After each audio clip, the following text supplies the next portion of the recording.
Single cleaner mom was fired for bringing her twins to work, until the young billionaire showed up and changed everything. Monica woke to the sound of coughing coming from the girls' room. It was 5:30 in the morning, and the alarm clock hadn't even gone off yet. She rushed to the small room where Emma and Claire slept in bunk beds. Both were awake, Emma with a flushed face and Claire squirming under the covers. "Mommy, I don't feel good," Emma murmured, her voice hoarse. Monica touched her daughters' foreheads, hot, very hot. Claire was even worse, shivering even under 2 blankets. "My tummy hurts," Claire whimpered. Her blonde hair stuck to her sweaty forehead. Monica glanced at the clock. In 2 hours, she needed to be at the company to start cleaning before the employees arrived. Working as a cleaner meant strict hours. The offices had to be spotless when the executives arrived at 9. She called the babysitter, but it went straight to voicemail. She tried 2 more times, nothing. "Damn," she whispered, running a hand through her hair. The girls looked at her with their big, identical light blue eyes, waiting for their mother to solve everything as she always did. They were like 2 miniature versions of each other, blonde and delicate, but now pale and clearly sick. Monica ran through the options in her head. She had no family in the city. The few friends she had also worked early. She couldn't miss a day. She had missed one last week when Claire had a stomachache, and Mr. Davidson had already made it clear that he wouldn't tolerate any more absences. "Listen, girls," she said, kneeling beside the bed. "You're going to have to come to work with me today, just for today, okay?" Emma grimaced. "But I'm sick, Mommy." "I know, sweetie. I'll give you some medicine, and there's a little room at the office where you can rest while Mommy works." Claire started to cry softly. "I want to stay in my bed." Monica felt her heart ache. She knew it wasn't ideal to take sick children to work, but she had no choice. It was either this or get fired. She gave them both medicine, dressed them in warm, comfortable clothes, and filled a bag with more medicine, a thermometer, some quiet toys, and crackers. The bus ride was a nightmare. Emma rested her head on her mother's shoulder and slept. But Claire stayed awake, complaining that she felt nauseous. Monica prayed they wouldn't throw up on public transport. The building where she worked was in the city's financial district, a 20-story glass tower full of important companies. Monica had been cleaning the offices of Hartwell and Associates on the 12th floor for almost 2 years. It wasn't her dream job, but it paid the bills and had fixed hours. "Morning, Monica," greeted Steve, the building's security guard. He paused when he saw the girls. "They're not in school today. They're a little sick. They'll just be with me for today." Steve made a concerned face but just nodded. Monica took the service elevator with her cleaning cart and the girls. The Hartwell and Associates office took up half a floor, with individual rooms for the managers, an open area for the assistants, a conference room, and a small break room. Monica knew every corner. She set up Emma and Claire in the file room, which had an old armchair and was quiet. She laid out blankets she brought from home, gave them more medicine, and left water and crackers within reach. "Stay here quietly, okay? If you need anything, call for me softly." The girls nodded, too exhausted to protest. Monica started her usual routine, emptying the trash cans, vacuuming the offices, wiping down the desks, organizing the papers that were left scattered. She worked quickly and silently, always checking on the girls every 15 minutes. Around 8:30, the employees started to arrive. Monica was in the break room washing the sink when she heard Mr. Davidson's familiar voice in the hallway. James Davidson was the company's general manager, a short, bald man in his 50s who was always in a bad mood. He treated Monica with cold politeness, but she knew he saw her as just an invisible employee. "Good morning, Mr. Davidson," she greeted as he passed the break room. He just grumbled a reply and continued to his office. Monica was finishing cleaning the bathrooms when she heard voices coming from the file room. Her heart leaped into her throat. She rushed over and found Mr. Davidson standing in the doorway, looking at Emma and Claire, who were awake and playing quietly with some toys. "Monica," he said, his voice icy, "can I speak with you?" "Of course, Mr. Davidson." They went to his office. Monica stood in front of his desk, her hands sweaty. "Would you care to explain why there are 2 children in the file room?" "They're my daughters, sir." They're sick, and I had no one to leave them with today. It's just for today. I promise it won't happen again." Mr. Davidson sat behind his desk, his fingers steepled. "Monica, this is a serious company. It is not a daycare center." "I understand, sir, but do you understand?" He leaned forward. "Because it seems to me you don't understand anything. First, you miss work without proper notice. Now you bring children into the office. This is completely inappropriate." Monica felt her face flush. "Sir, I only missed 1 day this month, and I gave advance notice. My work always gets done, and there have never been any complaints about the cleaning. It doesn't matter.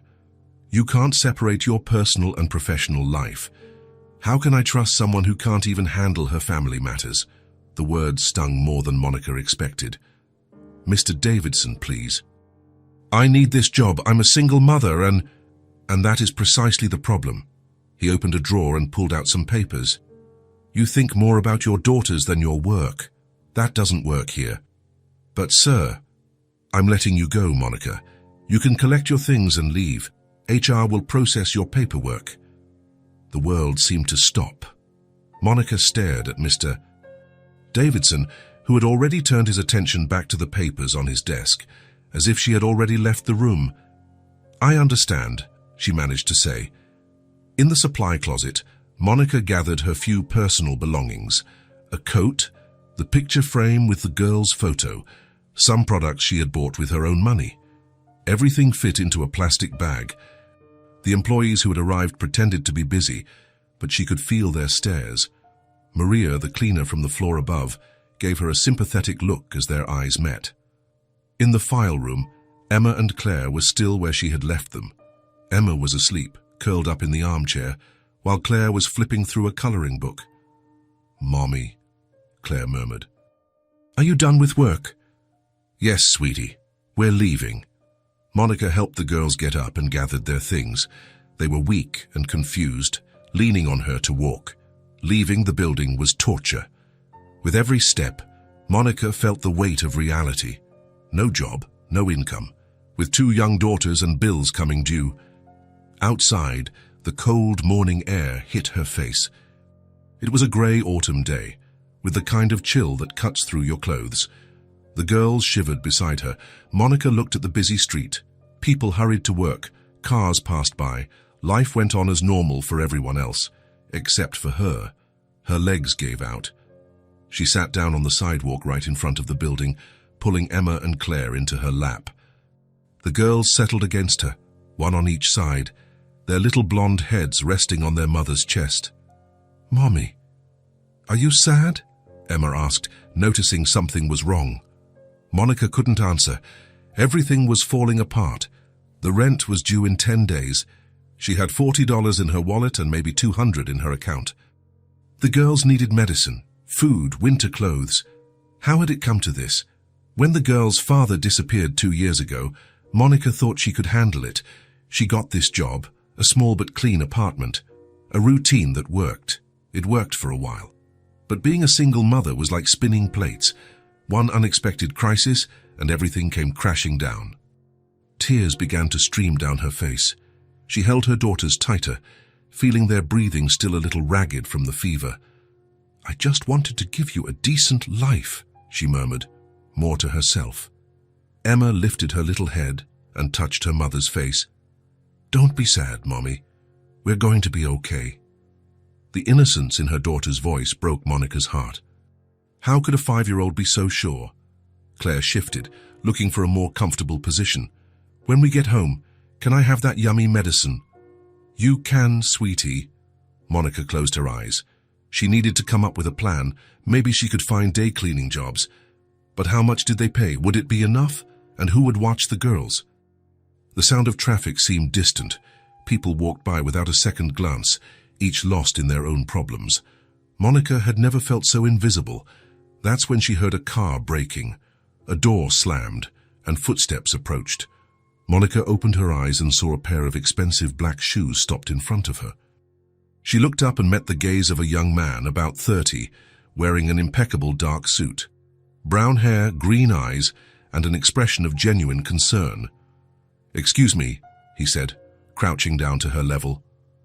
"Are you all okay? Do you need help?" Monica quickly wiped her tears. "We're fine, thank you." But Claire chose that moment to cough, and Emma whimpered softly. The man took in the scene, a young woman on the sidewalk with two clearly sick children in her lap, bags around her, eyes red from crying. Are they sick? "Just a cold. It'll pass." He studied her face for a moment. "Look, there's a coffee shop on the corner. It's warm inside, and they look like they're cold." Monica hesitated. She didn't know this man, and she had learned to be cautious. "No need, really. Please," he insisted, "at least let's get you off this sidewalk. It's too windy." There was something in his voice that reassured her. It wasn't pity. It was kindness. "Okay," she said. "Just until they warm up." The man smiled and helped Monica to her feet, carrying her bag while she held onto the girls. His car was nearby, a black sedan that looked expensive. "I'm Ryan," he said, opening the back door. "Monica, and these are Emma and Claire." "Hi, girls," Ryan said softly. Emma murmured a "hi," and Claire looked at him with her feverish blue eyes. The coffee shop was small and cozy, smelling of fresh bread. Ryan chose a table in the corner, away from the hustle and bustle. "What would you like to drink?" "Hot chocolate for the girls." Emma and Claire nodded shyly. Monica just asked for a coffee. When Ryan returned with the drinks, the girls already seemed better in the warm environment. Claire even smiled when he placed the hot chocolate in front of her. "Thank you," Monica said. "You didn't have to do this." "Of course I did. No one should have to go through that alone." The sincerity in his voice surprised Monica. She was used to indifference or superficial pity, but Ryan seemed genuinely interested in helping. "May I ask what happened?" Monica looked at her daughters, who were blowing on their hot chocolate to cool it down. For some reason, maybe because she had nothing left to lose, she told him everything. The cleaning job, the sick girls, getting fired, the feeling of being lost. Ryan listened without interrupting. When she finished, he was silent for a moment, stirring his coffee. "How old are you?" 27. "And how long have you been working as a cleaner?" "About 4 years. "Why?" Ryan studied her for a moment. "I want you to work at my house. It's not charity, it's a job. I need someone trustworthy." Monica blinked. "What?" "I live alone in a big house. I've always wanted someone to take care of things, organize, maybe cook. Nothing complicated." He paused. "And you could bring the girls. There's plenty of space." Monica's heart raced. It seemed too good to be true. "But you don't even know me." "I know enough. You're a mother who would do anything for her daughters. That tells me everything about your character. How much would you pay?" He mentioned a figure that was almost double what she made at her previous job. Monica hid her shock. "I don't want pity, just a job," she said, trying to maintain her dignity. Ryan smiled. "That's exactly what I'm offering. A job. With conditions that recognize you're a mother, not just an employee." Emma tugged on her mother's sleeve. "Mommy, can I have more chocolate?" "Of course, sweetie." Claire had stopped shivering and was playing with a napkin. The fever was still there, but they were definitely doing better. "When do you need an answer?" Monica asked. "You don't have to decide now. If you want, you can start tomorrow." He took a card from his wallet and wrote something on the back. "This is my address. If you decide to accept, show up at 9. If not, I'll understand." Monica took the card. Ryan Sinclair. "Yeah, a bit pretentious," he said with a smile. "That's not it. It's just, why are you doing this?" "For a stranger." Ryan turned serious. "Maybe because everyone deserves a second chance, and maybe because I know what it's like to feel alone." There was something in his voice that made Monica suspect he had his own stories. Emma yawned, and Claire rested her head on her mother's arm. The warmth and the medicine were taking effect. "I think they need to rest," Monica said. "Let me give you a ride." "You don't have to—" "Monica," Ryan interrupted gently, "accept the help, for them." She looked at her sleepy daughters and agreed. The drive was quiet. The girls slept in the back seat. Ryan didn't ask any questions about the simple neighborhood where she lived. "See you tomorrow," he asked when he pulled up to her building. Monica looked at the card, then at her daughters. "See you tomorrow." That night, after putting Emma and Claire to bed with medicine and blankets, Monica stayed up looking at the card. Ryan Sinclair. The address was in one of the wealthiest areas of the city. Why would a rich man make such an offer to a stranger? Part of her was suspicious. But when she remembered his eyes in the coffee shop, the way he spoke to the girls, the sincerity in his voice, Monica decided to trust him. Like he said, everyone deserves a second chance. And maybe hers had just arrived. Monica woke at 6 in the morning, as she always did. The difference was that, for the first time in weeks, she didn't feel that tightness in her chest when she opened her eyes. Emma and Claire were still sleeping soundly in the bed beside her, their fevers having finally broken during the night. She looked at Ryan's card on the nightstand. The address was written in a firm hand on the back, 1247 Maple Street, one of the most expensive neighborhoods in the city. "Girls," she called softly, touching her daughter's shoulders. "Time to wake up."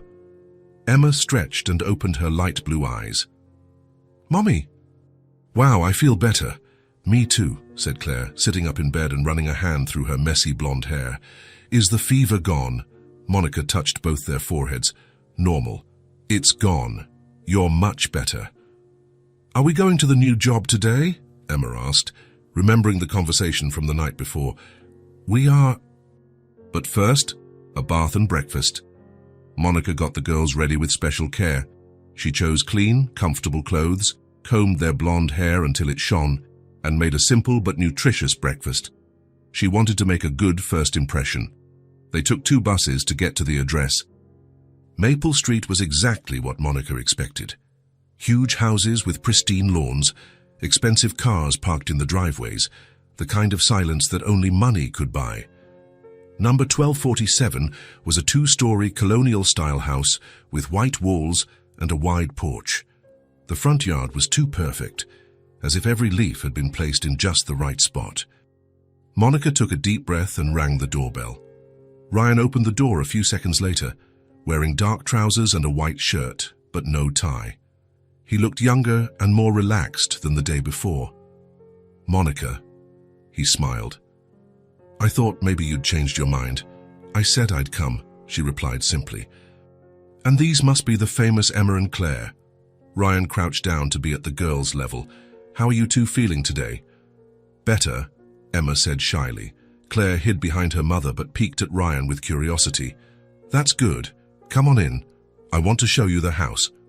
The entrance was impressive, with a wide foyer and a curved staircase leading to the second floor.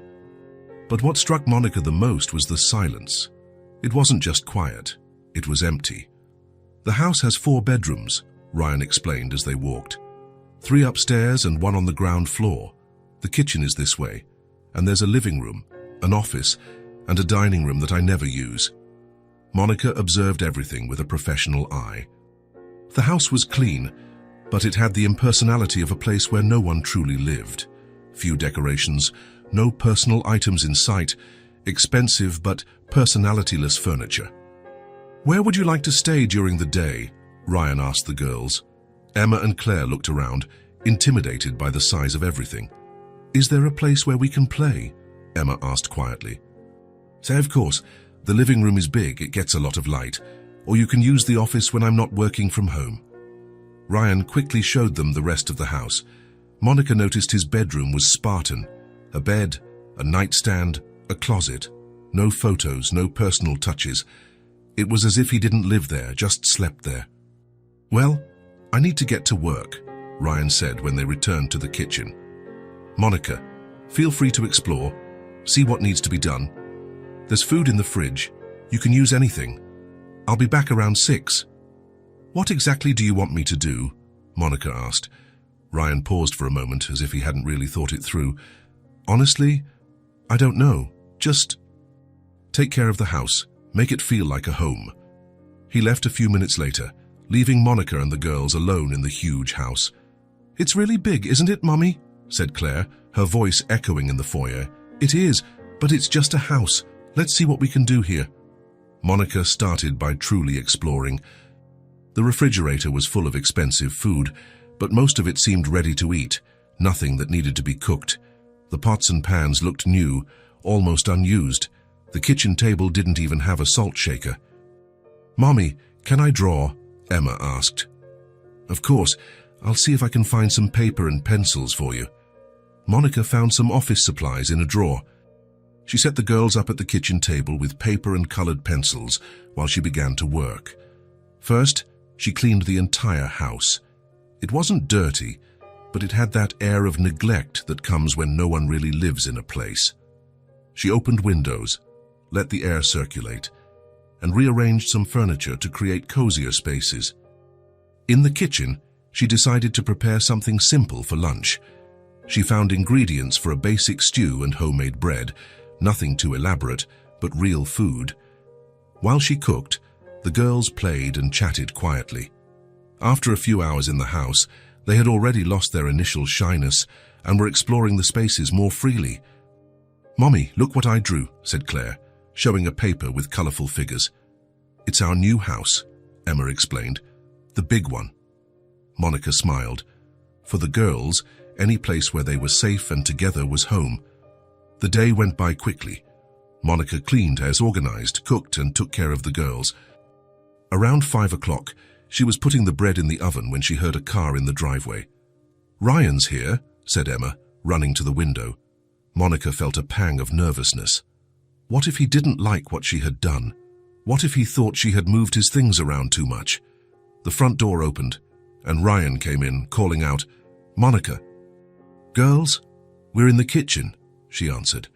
Ryan appeared in the kitchen doorway and stopped. The atmosphere was completely different. The table had a small vase with flowers Monica had found in the garden.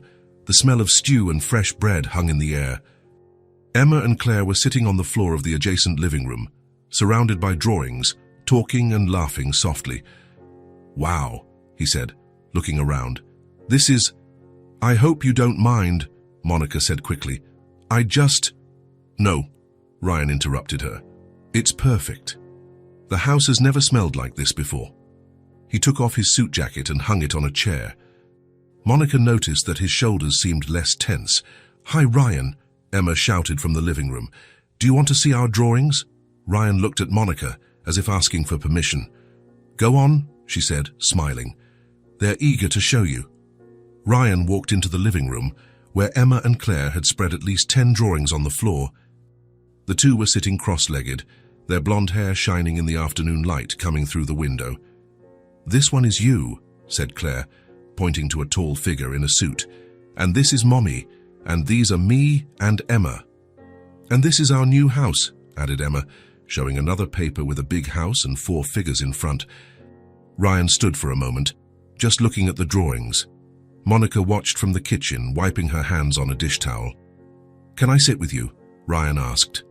"Sure," said Emma, "but you have to sit on the floor, like us." Ryan hesitated for a second, then sat on the living room floor, crossing his legs awkwardly. Emma and Claire immediately moved closer, eager to explain each drawing. "And this one is a dog," said Claire, pointing to an undefined brown shape. "Do you have a dog?" "No," Ryan replied. "I've never had one." "Why not?" "I never thought about it." "Everyone should have a dog," declared Emma with the wisdom of a 5-year-old. "They make us happy," Ryan smiled. "Do they?" "Yes, and they play with us and sleep in our bed when we're scared. And they lick our faces when we're sad," added Claire. "It sounds like you know a lot about dogs." "We've never had one," admitted Emma. "But Mommy said maybe one day." Monica felt a pang of guilt. She had promised the girls a dog months ago, but with money being tight, it was never possible. "Ryan, do you play?" Claire asked suddenly. "Play what?" "Anything. Hide and seek, tag, drawing." "I don't remember the last time I played anything." The girls looked at him as if he had said he didn't know how to breathe. "You don't remember?" Emma's eyes widened. "But everyone plays." "When I was a kid, maybe," Ryan said. "But that was a long time ago." "So you forgot?" asked Claire, genuinely concerned. "I think so." "That's okay," Emma said with determination. "We'll teach you." She picked up a blank sheet of paper and some colored pencils. First, you draw something that makes you happy." Ryan picked up a blue pencil and stared at the blank paper. "Something that makes me happy," he repeated, as if trying to recall the concept. "It can be anything," encouraged Claire. "Food, places, people." Ryan began to draw slowly. It was just a few simple lines, but Monica recognized the shape of a house. "Is that your house?" Emma asked. "It is," Ryan said, "but it wasn't like this before." "What do you mean?" "Before, it was just a house. Now it has people." Ryan added a few small figures to the drawing. 3 people in front of the house. "Is that us?" Claire asked him, excited. Ryan nodded, and for the first time since Monica had met him, he smiled for real. It wasn't a polite or forced smile. It was natural, spontaneous, as if it had sprung from nowhere. Monica felt something stir in her chest, seeing that expression. There was a lightness to Ryan's face that wasn't there before. "Mommy, come see," Emma shouted. "Ryan drew us." Monica came closer and sat on the edge of the sofa, watching the scene. Ryan on the floor with the girls, all huddled over the drawing, their low, excited voices mixing together. It was an image she had never imagined when she woke up that morning. The serious, well-dressed man from the day before was gone, replaced by someone who seemed to be discovering something new about himself. "How about you help Mommy get dinner ready?" Monica suggested after a while. "Can we cook together?" asked Claire. "Of course," Ryan said, getting up from the floor. "What are we making?" The next 2 hours were a revelation for Ryan. The kitchen, which had always been just a place where he heated up pre-made food, transformed into a hub of activity. Monica directed the operations with a firm but gentle hand, giving small tasks to the girls and explaining each step. Ryan discovered he couldn't peel potatoes properly, that Emma had strong opinions about seasonings, and that Claire was surprisingly good at stirring pots without spilling anything. "Careful, it's hot," Monica warned as Ryan leaned over a steaming pot. "How do you know all these things?" he asked. "What things?" "Cooking, taking care of kids, making a house feel alive." Monica stopped stirring the sauce and looked at him. "Necessity, I guess. When you need to make things work, you learn." "I never needed to make anything work," Ryan admitted. "There was always someone to do it for me. And now..." Ryan looked around the messy kitchen, filled with laughter and good smells. "Now I think I understand what I was missing." After dinner, while Monica was putting the girls to bed in the guest room Ryan had prepared, he stood in the living room, looking at the drawings scattered on the floor. When Monica came downstairs, she found him still there, holding the drawing he had made himself. "They like you," she said, sitting on the sofa. "I like them too. It's strange." "Why is it strange?" "I don't usually connect with people, especially children." Monica studied his profile. "Maybe you never had the right opportunity." Ryan looked up at her. "Thank you. For what?" "For today. For making this house feel different." He paused. "I didn't know it was so empty." Monica didn't know what to say. There was a vulnerability in his voice that caught her by surprise. "Are the girls asleep?" he asked. "Yes, they were exhausted." "They were. It was a big day for them." "For me too." They sat in a comfortable silence for a few minutes, hearing only the ticking of the clock on the wall. "Thank you for today," Ryan said finally. "It's been a long time since I've felt so light." Monica smiled. "The girls have that effect on people." "It's not just them," he said, looking at her. "I think you made a difference too." When they said goodbye that night, Ryan stood at the door watching Monica and the girls walk away. For the first time in years, the prospect of being alone in the house didn't bother him, because now he knew that loneliness didn't have to be permanent, and for the first time in his life, Ryan Sinclair was looking forward to the next day. Monica finished tidying up the kitchen and looked out the window. It was a warm, late spring evening, with a gentle breeze that made the curtains dance. Emma and Claire had been asleep for an hour, exhausted after a full day of playing in Ryan's yard. Over the past few weeks, a routine had settled in naturally. Monica would arrive in the morning, take care of the house, prepare the meals. and the girls would play freely throughout the rooms. Ryan would leave for work and come back in the late afternoon, always eager to hear about their day. It was strange how everything seemed to flow so effortlessly. "Monica," Ryan's voice came from the living room. "Guy, don't you want to sit down for a bit? You've done a lot today." She dried her hands on a dish towel and went to the living room. Ryan was on the porch, sitting in one of the wicker chairs, looking at the garden illuminated by the soft moonlight. "Are the girls asleep?" he asked as she approached. "Like rocks. They ran around all day. Sit with me," Ryan gestured to the chair beside him. "It's a beautiful night." Monica hesitated for a moment. Over the past few weeks, they would chat during dinner, always with the girls around. They were rarely alone, and when they were, they maintained a respectful distance. But the night was truly pleasant, and she felt she deserved a few minutes of rest. "Just for a little while," she said, sitting down. The porch overlooked the backyard, where Ryan had installed a swing set for Emma and Claire. During the day, the space was always filled with laughter and games. Now, in the quiet of the night, it seemed like a different, more intimate place. "Sometimes I still can't believe it," Ryan said, breaking the silence. "Believe what?" "How much the house has changed, how much I've changed."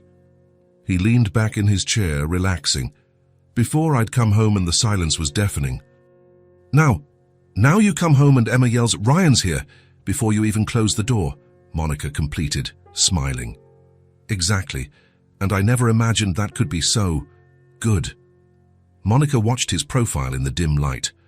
Ryan looked younger when he relaxed like this, away from the formal posture he maintained during the day. "Can I ask you something?" she said. "Of course. Why did you live alone in this huge house? I mean, a successful man your age." Ryan was quiet for a moment, fiddling with a small leaf that had fallen on the porch. "I never really thought about it. I bought the house because it was a good investment, cars in a safe neighborhood. I furnished it because it was necessary. But I never thought about turning it into a home. And why not?" Ryan sighed. "I guess I never really knew what a real home was." Monica frowned. "What do you mean?" "My parents had money, a lot of money, but our house was more like a museum. Everything perfect, everything in its place, nothing out of order." He paused. "No laughter, no messes, no life. Didn't they play with you?" "My parents weren't the playful type. My father worked all the time, and my mother was always busy with social events, charity dinners, things like that. I had nannies, tutors, drivers, all very efficient and professional." Monica felt a pang of sadness. That must have been lonely. "I didn't know it was lonely at the time. It was just normal. I grew up thinking that's what a family was, people who share the same space but live separate lives. And now?" Ryan looked at her. "Now I see Emma and Claire running through the house, screaming, laughing, leaving toys scattered everywhere, and I think, this is what I missed." Monica was silent, absorbing his words. It was hard to imagine a young Ryan, alone in a big, quiet house. "What about you?" he asked. "What was your family like?" Monica hesitated. It was rare for her to talk about the past, especially the painful parts. "My parents died when I was 19, she said finally. "Car accident. I was in college studying to be a teacher." "Monica, I didn't know." "I'm so sorry. It was a long time ago, but it changed everything. I had to drop out of school, work to support myself. That's when I met the girls' father." Ryan waited patiently for her to continue. "He was older, seemed stable, responsible. I was alone in the world, and he made me feel safe. For a while." "What happened?" Monica looked at the garden where the girls' swing set swayed gently in the breeze. "When I found out I was pregnant with twins, he was excited. He talked about how he'd be a devoted father, how we'd be a happy family." Her voice grew quieter. But when they were born, reality hit. Sleepless nights, double the expenses, real responsibility. He wasn't ready. He left. Gradually. First it was overtime at work, then business trips, then he just stopped coming home. One day I found a note saying he couldn't do it anymore, that this wasn't what he wanted from life. Ryan clenched his fists. What kind of man abandons his own daughters? A man who never really grew up, Monica answered with bitterness. Emma and Claire don't even remember him. For them, it's always been just me and them against the world. How did you manage, alone with 2 small children? You do what you have to do. I worked 3 different jobs until I found some stability. Cleaning in the morning, caring for the elderly in the afternoon, cleaning offices at night. The girls stayed with a neighbor who charged very little. Ryan shook his head, impressed. You're stronger than you think. I didn't feel strong. Most of the time I felt lost, afraid I couldn't give them what they needed. Monica took a deep breath. Says there were nights I would cry in the bathroom so they wouldn't hear, wondering if it was selfish of me to have kept the pregnancy when I knew it would be hard. Monica. No, let me finish. I was afraid they would grow up feeling like a burden, that they had ruined my life. But then I would look at them sleeping, so small and innocent, and I knew they were the only right thing I had ever done. Ryan was silent for a long moment. When he spoke, his voice was thick with emotion. They are lucky to have you as their mother. Sometimes I'm not so sure. I feel like I'm always playing catch-up, always trying to make up for what I can't give them. You give them love. You give them your presence. You give them stability. Those are things money can't buy. Monica looked at him, surprised by the intensity in his voice. You speak like someone who knows. I do know. My parents gave me everything money could buy, but they were never really present. They never made me feel like I mattered as a person, only as the family heir. Are they still alive? They are. We live in the same city, but we see each other maybe 3 times a year, always at formal events, always with other people around. We never really talk. That's sad. It was normal for me, until I saw you with Emma and Claire, the way you love each other, the way you connect. Ryan paused. I never had that. I never knew it existed. Monica felt a wave of compassion. It's never too late to have a real family. I don't know if I know how. You're already learning. I see how you look at the girls, how happy you are when they run to hug you when you get home from work. That's not something you can teach. It's instinct. Ryan smiled sadly. Funny how life works. You grew up with love and lost everything. I grew up with everything and never had love. And now we're here on a porch, talking about things I've never told anyone. Monica looked at him and, for the first time, really saw him. Not the rich man who saved her on the sidewalk, not the generous boss, but Ryan. Just Ryan with his scars and fears, as lost as she was, trying to figure out how to build something real. Ryan, she said softly, can I ask you something personal? After everything we've talked about, of course. Have you ever been in love? Ever wanted to start a family? Ryan was quiet for so long that Monica began to regret the question. I've had relationships, he said finally. Women who were interested in my bank account, my status. I thought that was love until I realized that when the money was out of the equation, there was nothing left. That must have been painful to discover. Actually, it was a relief. It confirmed what I already suspected, that I wasn't interesting enough on my own. Ryan, that's not true, isn't it? What do you see in me besides the money? The question caught Monica by surprise. She looked at him, trying to find the right words. I see a man who sits on the floor to play with children, who learns to cook because he wants to participate. Who smiles for real when Emma and Claire tell him about their day's adventures? She paused. I see someone who is kind without expecting anything in return. Ryan stared at her. Is that how you see me? That's who you are. The silence that followed was different from the previous ones, more charged, more meaningful. Monica felt that something had shifted between them, but she didn't know what. Monica, Ryan said finally, thank you. For what? For letting me be a part of your lives, for showing me what a real family is. You're not just a part of it, Monica replied without thinking. You already are a part of it. The words came out before she could stop them, and they both fell silent, absorbing the weight of what had been said.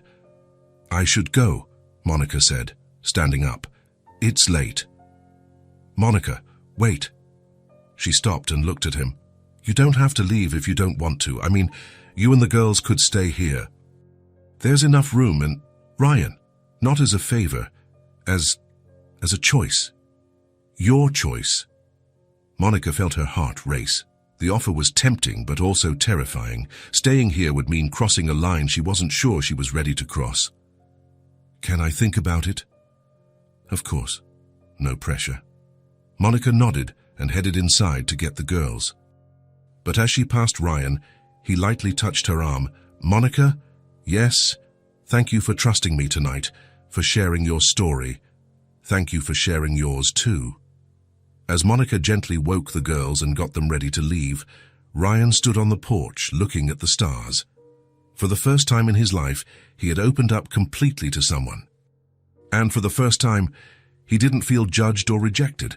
There was something growing between them, something real and scary and wonderful all at the same time. And for the first time in a long time, Ryan Sinclair allowed himself to have hope. Hope that maybe, just maybe, he could have the family he never knew he wanted. When he heard the front door close, Ryan closed his eyes and smiled. Tomorrow would be a new day and they would be back. And that certainty warmed him more than any luxury money could buy. Ryan got home early that Friday. The office was quiet, and he had finished all the important meetings for the week. For the first time in years, the idea of spending the afternoon at home excited him more than working late. When he opened the door, he was greeted by the familiar smell of cake in the oven and the voices of Emma and Claire coming from the living room. "Ryan's here," shouted Emma, as she always did. "Hi, girls," he replied, hanging his jacket on a kitchen chair. Monica appeared from the kitchen, drying her hands on a towel. "You're home early." "I decided Fridays should be for important things," he said, looking toward the living room where the girls were playing. "Like homemade cake?" Monica asked, smiling. "Especially homemade cake." The weeks had created a comfortable routine between them. Ryan didn't know exactly when he had stopped feeling awkward coming home to a house full of life, but now it seemed like the most natural thing in the world. "What are the girls up to?" he asked, hearing excited whispers from the living room. "Preparing a surprise for you. They've been working on it since this morning." Ryan smiled. In recent days, Emma and Claire had developed a habit of making little art projects for him. Drawings, cards made with colored paper, small clay sculptures. He kept them all in his office, creating a small gallery that always made him smile during the most boring meetings. "Charles, can I go see?" "I think they'll want to show you first." As if they had overheard the conversation, Emma and Claire appeared in the kitchen doorway. Emma was holding something behind her back, while Claire smiled in a way that indicated they were planning something special. "Ryan," Emma said solemnly, "Mum, we made something for you." "It's a very important thing," added Claire, rocking back and forth on her heels. "Really? And what is it?" Emma looked at Claire, who nodded encouragingly.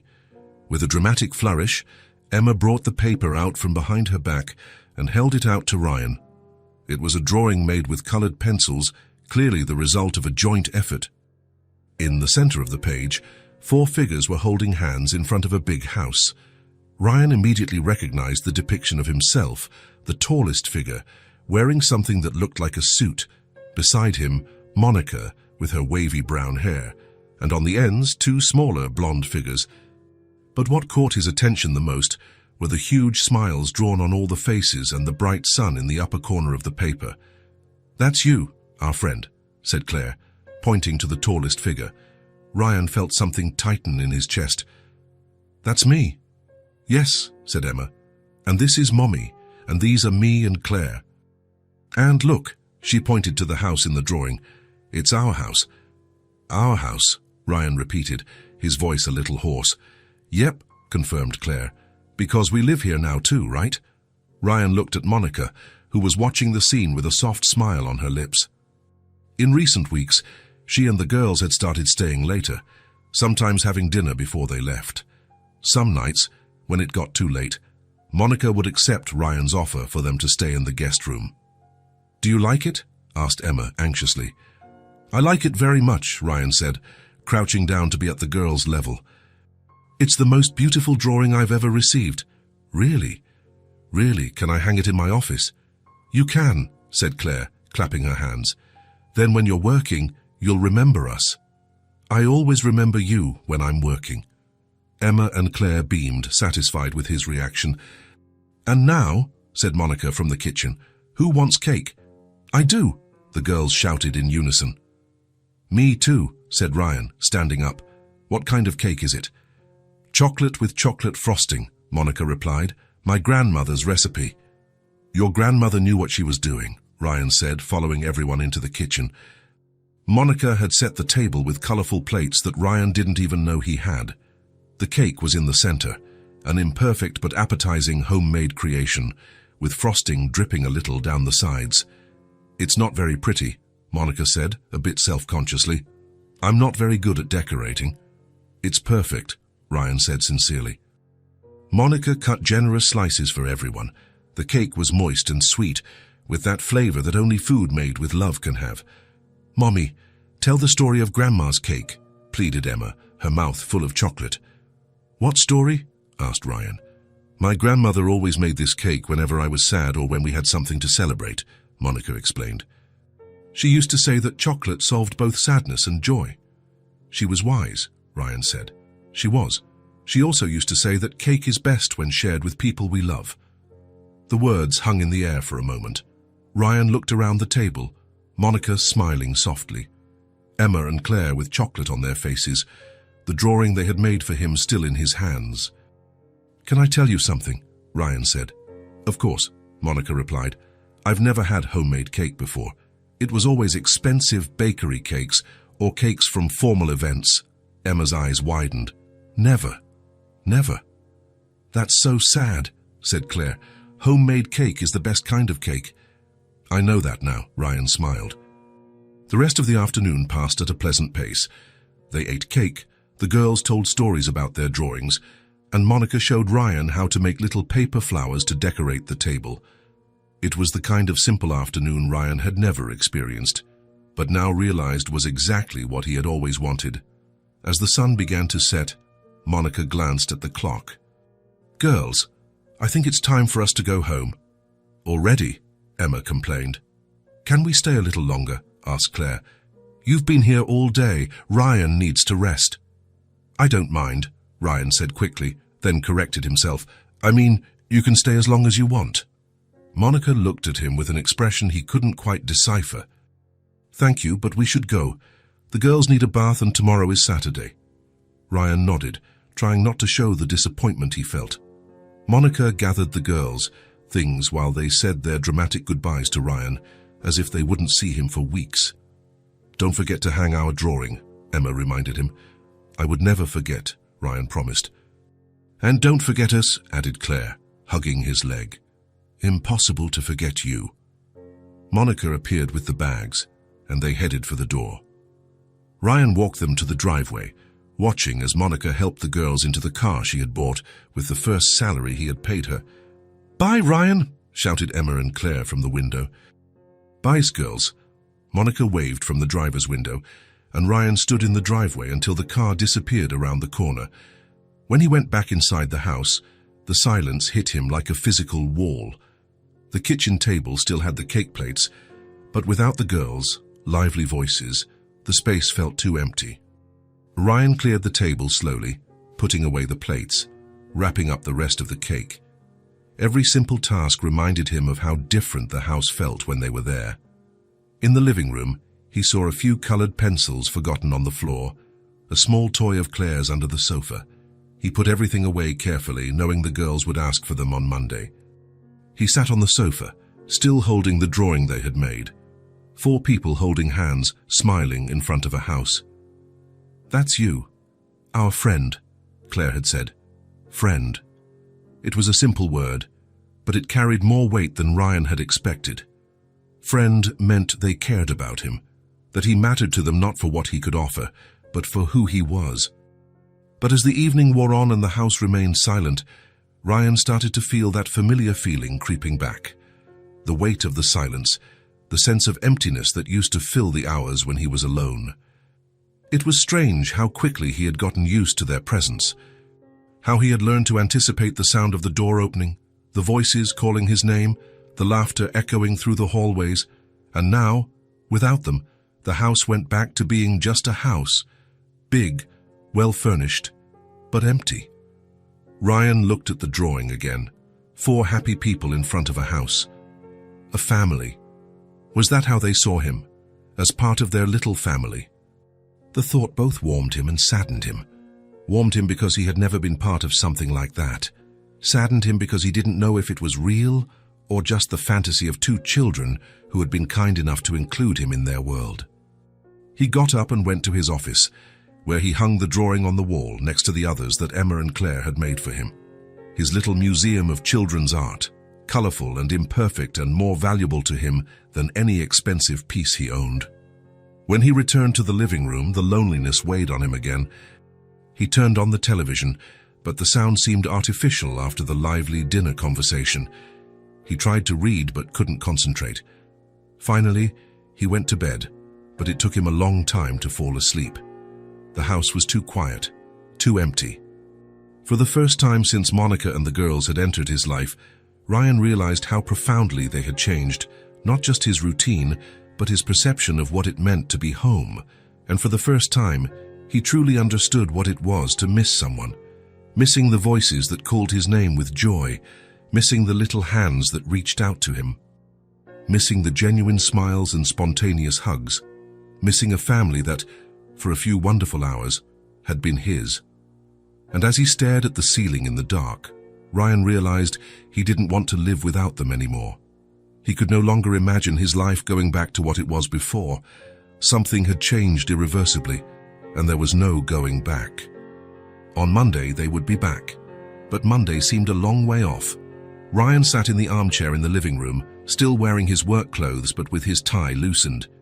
In his hand, he held the drawing that Emma and Claire had made for him. 4 figures holding hands, 4 smiles drawn with colored pencils, a house in the background. "That's you, our friend." Claire's words echoed in his mind, friend. To 2 5-year-old children, that word meant someone important, someone they wanted around. The silence of the house weighed on him, the expensive furniture, the impeccable decor. Everything was as it had always been. But something had fundamentally changed. He had changed. Ryan walked to the window that overlooked the garden. The area where he had installed the swing set for the girls was dark, but he could picture Emma and Claire playing there during the day. "Ryan, push us." "Ryan, are you coming to play with us?" Always including him, always wanting his attention, his company. Not because he had money, but simply because they liked him. When was the last time someone had liked him just for who he was? Ryan returned to the armchair, studying every detail of the drawing. The girls' blonde hair, Monica's simple dress, the suit they always saw him wearing. But most of all, the joined hands, all connected, all together, a family. He had grown up in a house 3 times bigger than this one, with everything money could buy. But there were never drawings on the fridge. There was never laughter in the hallways. There was never someone shouting, "Daddy's home," when he came back from school. His childhood had been silent, organized, efficient. His parents provided everything materially but were clueless about his feelings. Formal dinners, conversations about business, expectations for his future. Love, affection, intimacy. Those were words that didn't exist in the Sinclair family vocabulary.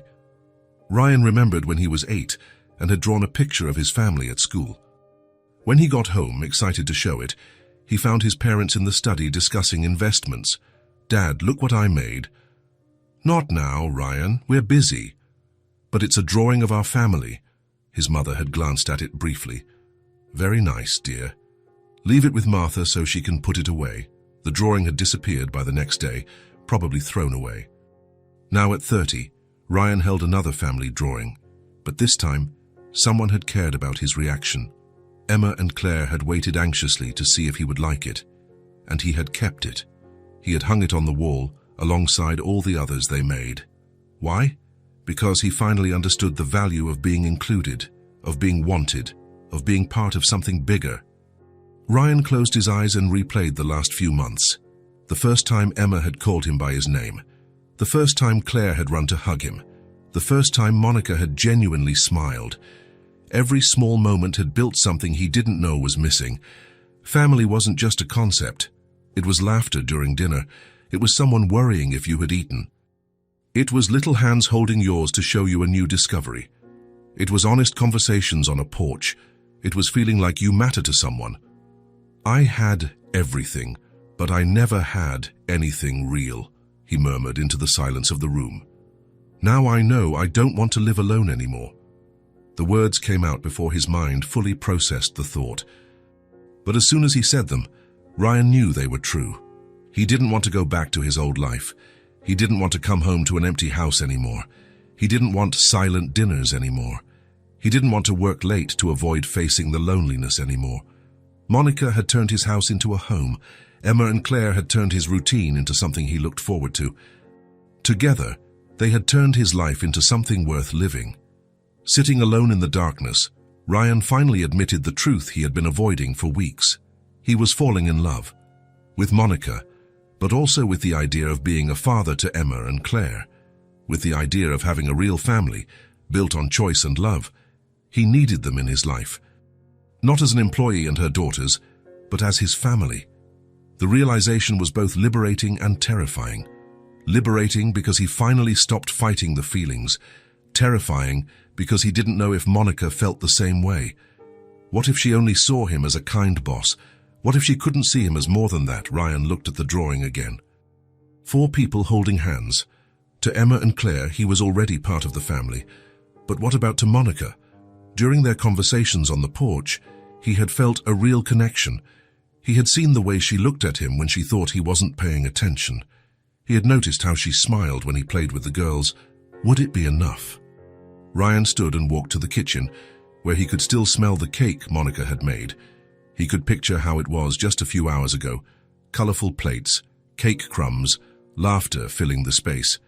He wanted this every night. He wanted to wake up to the sound of little footsteps down the hall.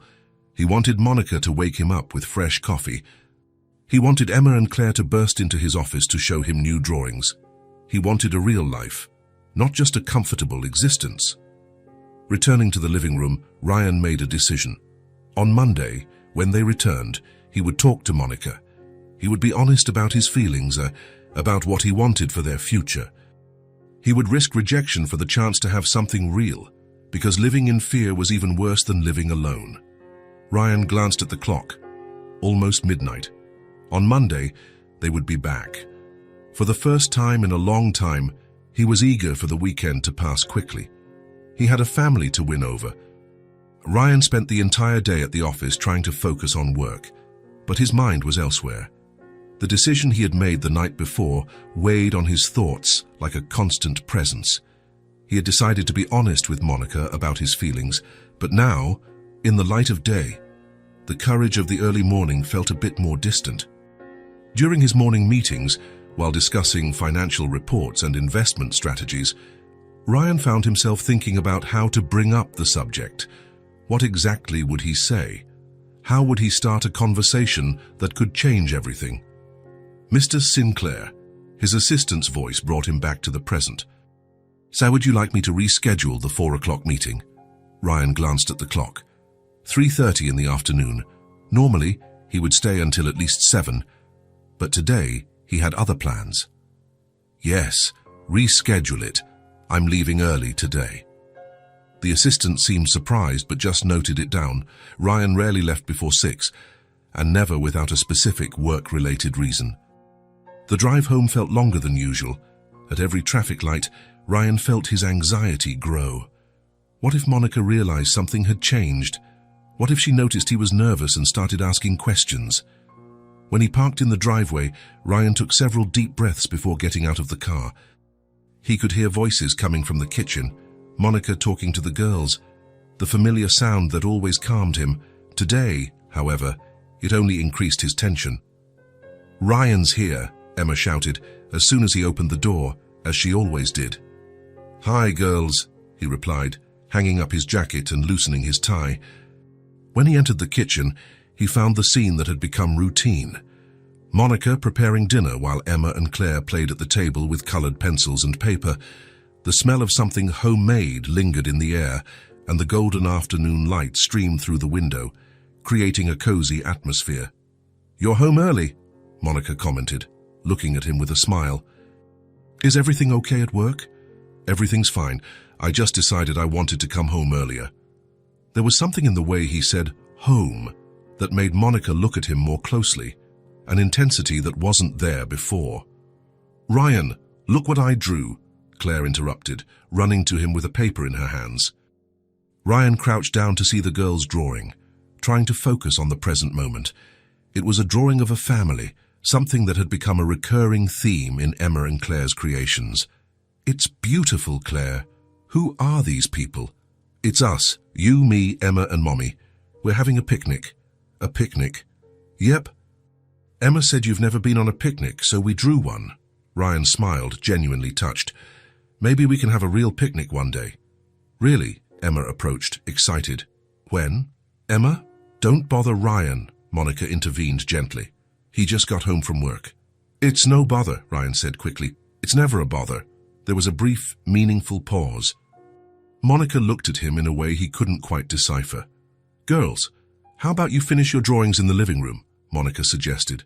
That way I can talk to Ryan about dinner. Emma and Claire gathered their supplies and left the kitchen, chattering about their plans for more drawings. Ryan stood by the kitchen island, watching Monica as she stirred a pot on the stove. There was something different in the air between them, a tension that hadn't existed before. Monica, he began, but she spoke at the same time. Ryan, They both stopped and smiled awkwardly. You first, he said. Monica hesitated, then put down the spoon and turned to face him. There was a vulnerability in her eyes that Ryan had rarely seen. I was thinking about our conversation on the porch last week, she said, her voice lower than usual. About the things we told each other. Ryan nodded, his heart starting to race. And I realized there's something I didn't say, something I probably should have said a long time ago. What's that? Monica took a deep breath, clearly struggling to find the right words. I've always felt invisible, she said finally, her voice almost a whisper. I always thought rich men would never look at someone like me. But you're different. The words hit Ryan like a punch to the gut. He took a step closer, instinctively wanting to close the distance between them. Monica. No, let me finish. Please. She looked down, then forced herself to meet his eyes again. All my life I felt like I was just part of the scenery. The girl's father made me feel that way. My previous bosses made me feel that way. Like I was useful, but not important. Ryan felt a surge of anger toward all the people who had made Monica feel this way. But since I started working here, she continued, you've never made me feel invisible, not for a second. You ask about my day, you play with the girls as if they're important to you. You treat me like I have worth. Her voice broke on the last phrase, and Ryan saw tears welling in her eyes. You do have worth, he said, his own voice hoarse with emotion. More than you know. Monica smiled through her tears. You made me believe that. For the first time in my life, and when I look in the mirror, I don't just see a cleaner struggling to raise her daughters alone. I see a woman who maybe deserves to be seen. Ryan felt his heart break and mend itself at the same time. That Monica could think so little of herself, when to him she was one of the most extraordinary people he had ever met, was almost unbearable. Monica, look at me, he said, moving closer. She lifted her eyes, and Ryan held her gaze with intensity. You're not just visible to me, you're all I see when I walk into this house. You and the girls. You've transformed my life. Tears began to fall down Monica's face, and she quickly wiped them away with the back of her hand.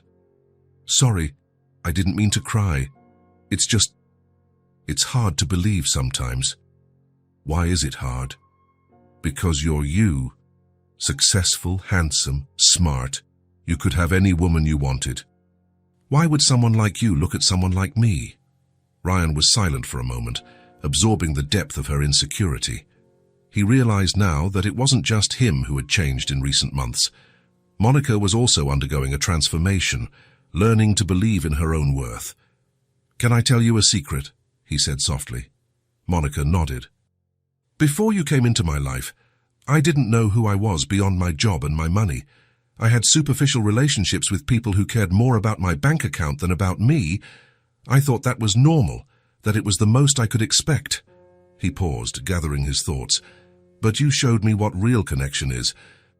What it's like to have someone care about me, not what I can offer. The girls hug me when I get home because they're happy to see me, not because they want something.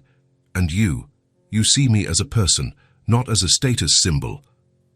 Monica watched him with full attention, tears still glistening in her eyes.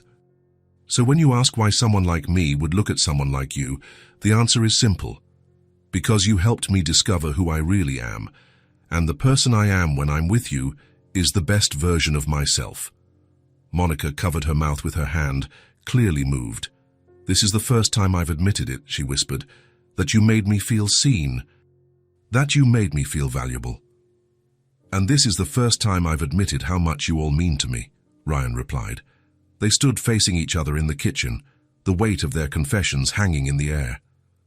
From the living room came the soft sounds of Emma and Claire playing, oblivious to the intense moment happening just a few feet away. "So the girls will want dinner soon," Monica said finally, breaking the silence. "Of course." Ryan nodded, but neither of them moved. Dinner went on as usual, with Emma and Claire dominating the conversation with stories about their drawings and plans for new art projects. But there was an undercurrent of tension between Ryan and Monica, a new awareness of each other that hadn't been there before. When the girls finished eating, Monica suggested they watch a movie in the living room while she cleaned the kitchen. Ryan offered to help, and they worked side by side in a comfortable silence, occasionally bumping into each other or reaching for the same thing at the same time. When they finished, the sun was setting, painting the kitchen in golden hues. Emma and Claire were engrossed in the movie, giving Ryan and Monica a moment of privacy. "Monica," Ryan said, his voice lower, "can I talk to you on the porch?" She nodded, and they went out to the space that had become the place for their most intimate conversations. The late afternoon was perfect, with a gentle breeze and the garden bathed in golden light. They sat in the same chairs as always, but this time the silence was charged with expectation.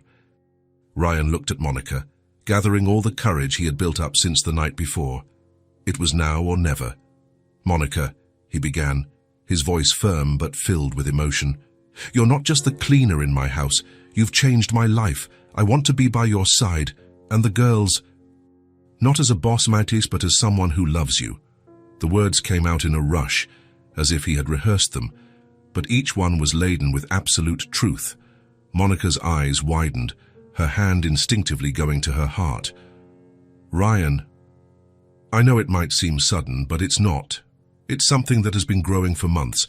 I love the way you care for the girls. I love how you've turned this house into a home. I love your strength, your kindness, your integrity." He paused, taking a deep breath. "And I love you, Monica. I love you, and I want us to be a real family." Monica was silent for a long moment, tears forming in her eyes again. Ryan waited, his heart beating so hard he was sure she could hear it. "You love me?" she whispered finally. "I do, with everything I have." Monica covered her face with her hands, her shoulders trembling slightly. "Monica, please, say something," Ryan pleaded, anxiety taking over.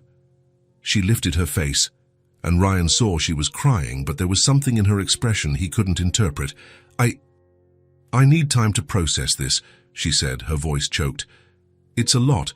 It's more than I ever imagined someone would feel for me."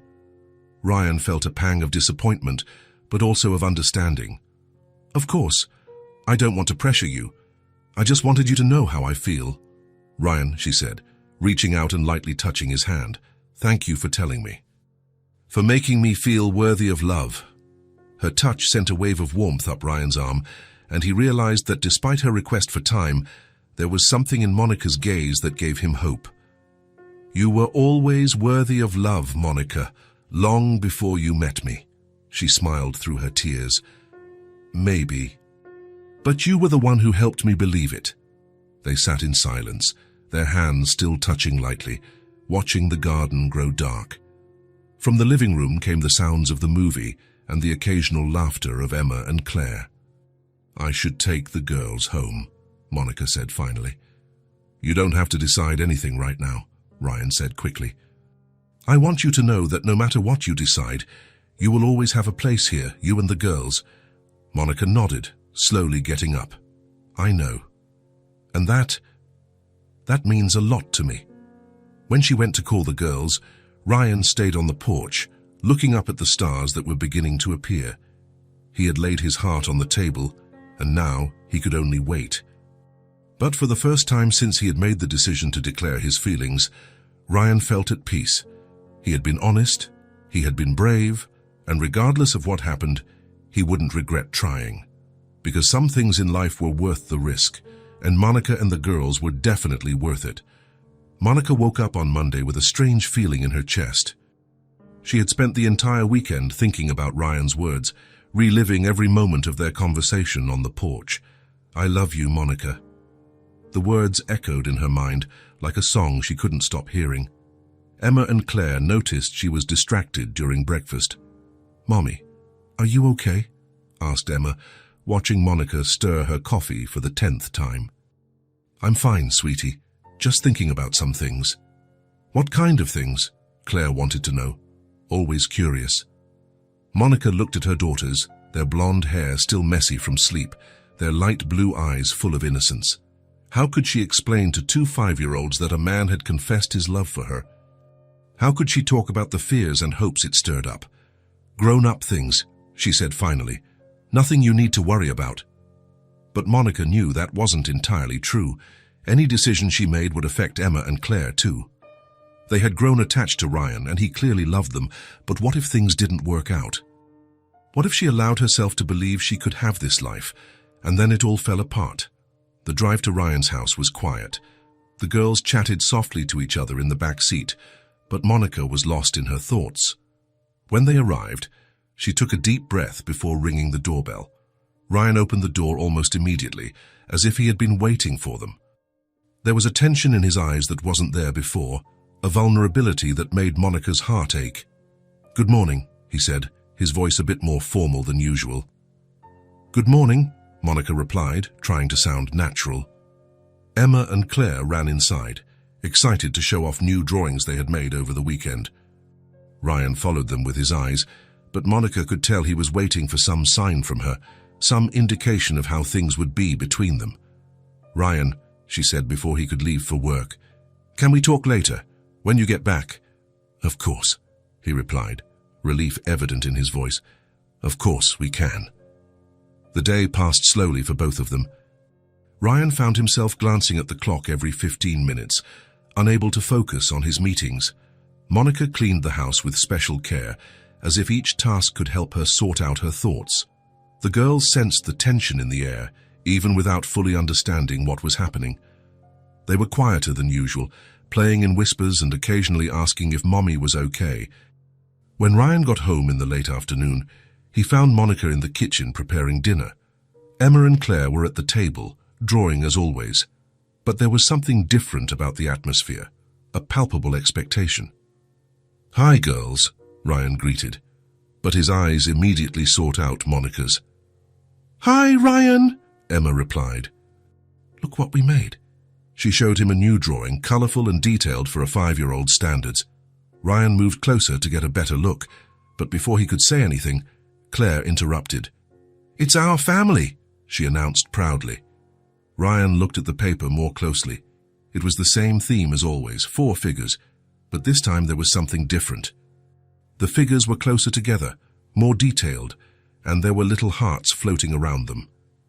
"It's me, Emma, Mommy, and you," explained Emma. "But this time we drew hearts because families love each other, right?" Ryan felt his throat tighten.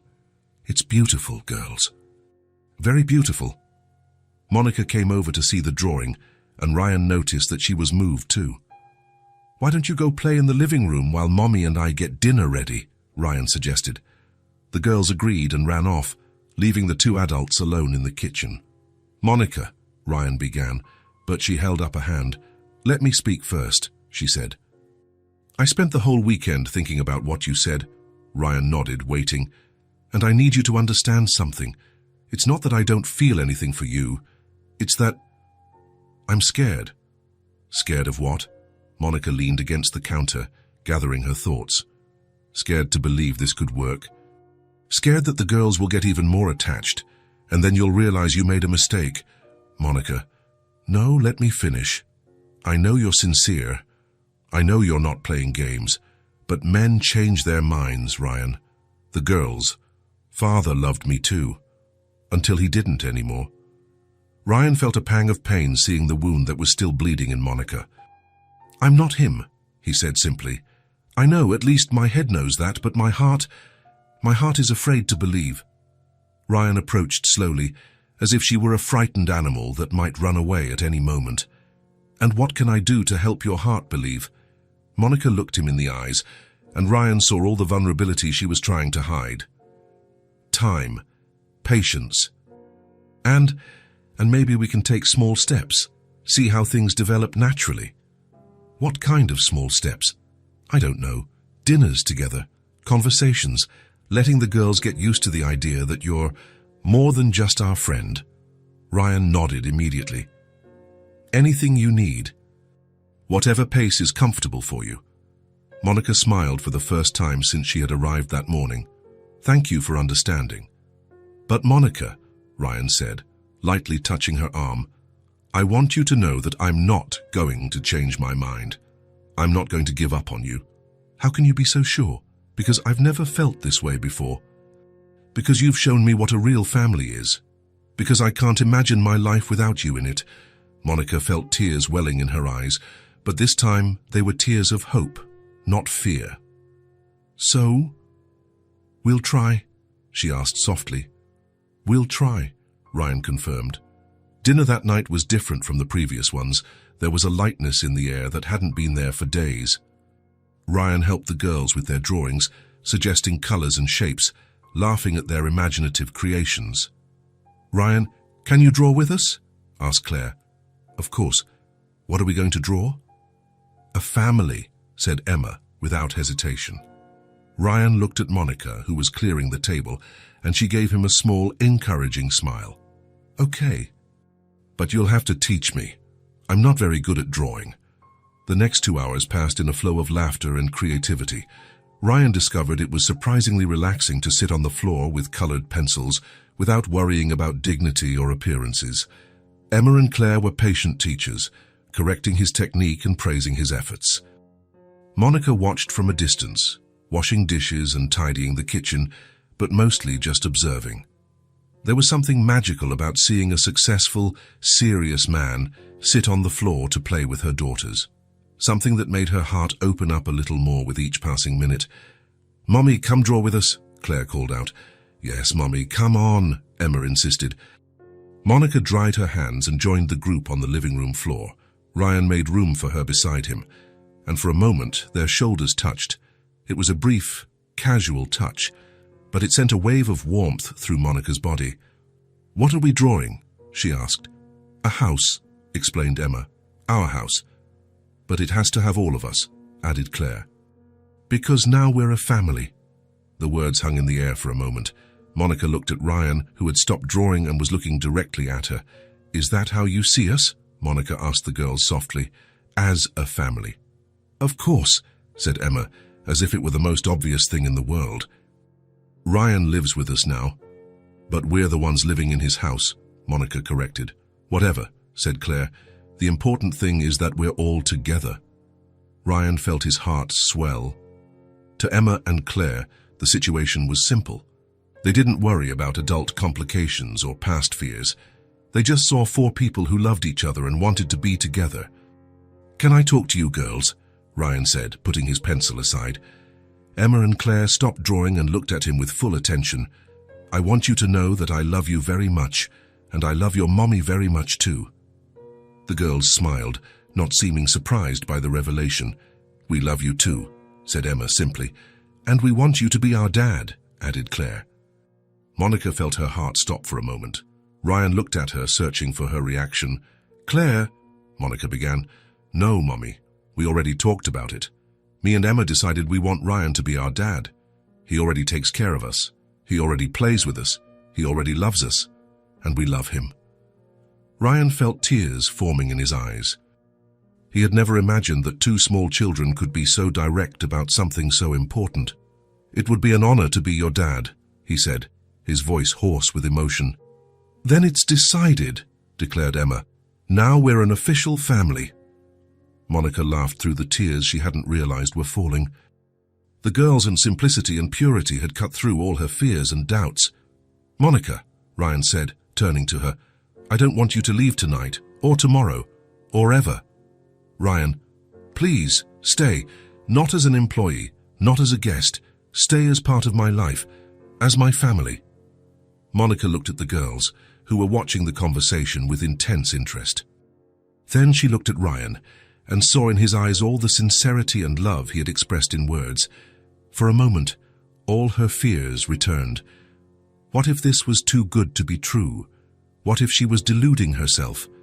But then Emma took her right hand, and Claire took her left, and Ryan reached out his hands to touch the girls, creating a small but complete circle. "Mommy," said Emma, "what do you think?" Monica looked around the circle. 3 people who loved her, who wanted her, who made her feel valuable and seen. 3 people who had become her family in ways she never imagined possible. "I think," she said slowly, "that it would be very nice to stay." Emma and Claire shrieked with joy and threw themselves on top of Monica and Ryan, creating a group hug on the living room floor. Ryan laughed, a deep, genuine sound that Monica rarely heard, and she allowed herself to laugh too. "Let's celebrate," declared Claire. "With cake.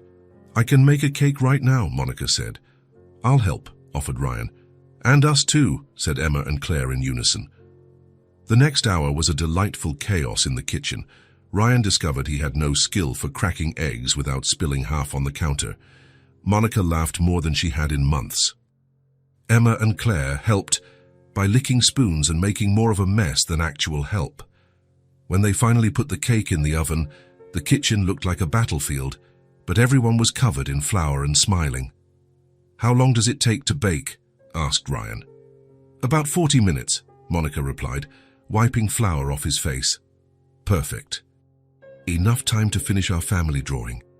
They went back to the living room, but this time Monica sat closer to Ryan, not pressing, not forcing, just close.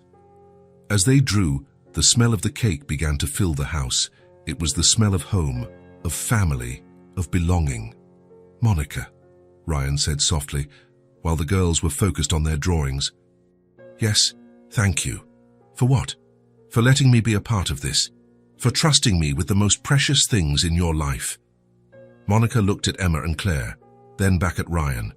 "Thank you for showing me that I can be loved, that I deserve to be loved." That's when they smelled something burning coming from the kitchen. "The cake!" they all shouted at the same time.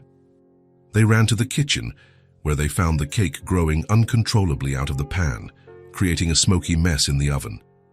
Monica turned off the oven, and they stood there, looking at the disaster through the glass window. "Well," said Ryan after a moment, "at least we know it, Rose." Emma started to laugh, then Claire, then Monica, and finally, Ryan.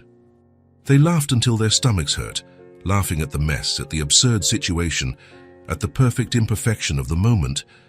"You know what?" Monica said when they finally stopped laughing. "I think this is the best cake we've ever made." "Why?" asked Claire. "Because we made it together, as a family." Ryan pulled Monica closer, and she didn't resist. Emma and Claire snuggled up against them, and for a moment they all stood in silence, just breathing, just being. "Mommy," Emma said eventually, "now we have a real home, right?" Monica looked around the messy kitchen, at the burnt cake in the oven, at the 3 people who made her feel more complete than she ever imagined possible. "Yes, sweetie. Now we have a real home." And for the first time in her life, Monica understood that a real home wasn't a place. It wasn't walls or furniture or even a beautiful house. A real home is born when someone makes us feel seen and loved. When we find people who accept us with all our imperfections and make us want to be better. A real home is where the heart finally stops searching and simply stays. If this story touched your heart, Subscribe to the channel and turn on notifications so you don't miss the next ones.